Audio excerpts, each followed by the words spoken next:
ಮೊನ್ನೆ 80% ಕ್ಷೇತ್ರಗಳ ಬಗ್ಗೆ ಚರ್ಚೆ ಆಯಿತು. ಇಂದು ಉಳಿದ 20% ಕ್ಷೇತ್ರಗಳ ಬಗ್ಗೆ ಚರ್ಚೆ ನಡೆಯಲಿದೆ ಅಂತ ವಿಪಕ್ಷ ನಾಯಕ ಆರ್ ಅಶೋಕ್ ಹೇಳಿದ್ದಾರೆ. ಪ್ರತಿ ಕ್ಷೇತ್ರಗಳ ಬಗ್ಗೆಯೂ ಕೂಲಂಕುಷವಾಗಿ ಚರ್ಚೆಯನ್ನು ಮಾಡಲಾಗುತ್ತೆ. ಜೆಡಿಎಸ್ಗೆ ಎಷ್ಟು ಸೀಟು ಕೊಡಬೇಕೆಂದು ಇವತ್ತು ಚರ್ಚೆ ನಡೆಯಲಿದೆ ಅಂತ ಅಶೋಕ್ ತಿಳಿಸಿದ್ದಾರೆ.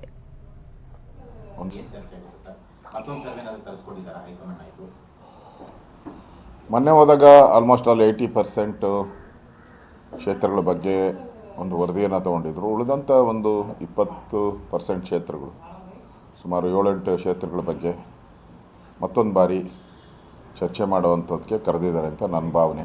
ಈ ಸರಿನೂ ಕೂಡ ವಿಸ್ತೃತವಾಗಿ ಕರ್ನಾಟಕದಲ್ಲಿ JDS ಜೊತೆ ಹೊಂದಾಣಿಕೆ ಆಗಿರೋದ್ರಿಂದ ನಮ್ಮ ರಾಜ್ಯದಲ್ಲಿ ಹೆಚ್ಚು ಸೀಟನ್ನು ಗೆಲ್ಲುವಂಥದ್ದಕ್ಕೆ ಅದು ಕೂಡ ಒಂದು ಸಹಕಾರಿಯಾಗಿರ್ತೈತೆ.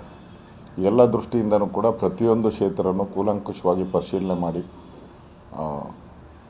ಗೆಲ್ಲುವ ಅಭ್ಯರ್ಥಿಯನ್ನು ಕೊಡಬೇಕು ಅನ್ನೋ ದೃಷ್ಟಿಯನ್ನು ಇಟ್ಟುಕೊಂಡು ಕರೆದಿದ್ದಾರೆ. ಚಿಕ್ಕಮಗಳೂರಿನಲ್ಲಿ ಗೋ ಬ್ಯಾಕ್ ಶೋಭಾ ಅಭಿಯಾನ ವಿಚಾರಕ್ಕೆ ಸಂಬಂಧಪಟ್ಟಂತೆ ಆರ್ ಅಶೋಕ್ ಅವರು ಪ್ರತಿಕ್ರಿಯೆ ಕೊಟ್ಟಿದ್ದಾರೆ. ಗೋ ಬ್ಯಾಕ್ ಶೋಭಾ ಅಭಿಯಾನ ದೊಡ್ಡ ಮಟ್ಟದಲ್ಲೇ ನಡೀತಾ ಇದೆ. ಇದೆಲ್ಲ ಲೋಕ ಚುನಾವಣೆಯ ಮೇಲೆ ಪ್ರಭಾವವನ್ನ ಬೀರಲ್ಲ ಅಂತ ಅನ್ಸುತ್ತೆ ಅಂತ ಬೆಂಗಳೂರಿನಲ್ಲಿ ವಿಪಕ್ಷ ನಾಯಕ ಆರ್ ಅಶೋಕ್ ಅವರು ಹೇಳಿಕೆಯನ್ನ ನೀಡಿದ್ದಾರೆ. ತುಂಬಾ ಕಡೆ ಗೋ ಬ್ಯಾಕ್ ಅಂತ ಶುರುವಾಗಿದೆ. ಅದೆಲ್ಲ ಯಾವುದು ಚುನಾವಣೆ ಮೇಲೆ ಏನು ಪ್ರಭಾವ ಬೀರಲ್ಲ ಅಂತ ಅನಿಸುತ್ತೆ.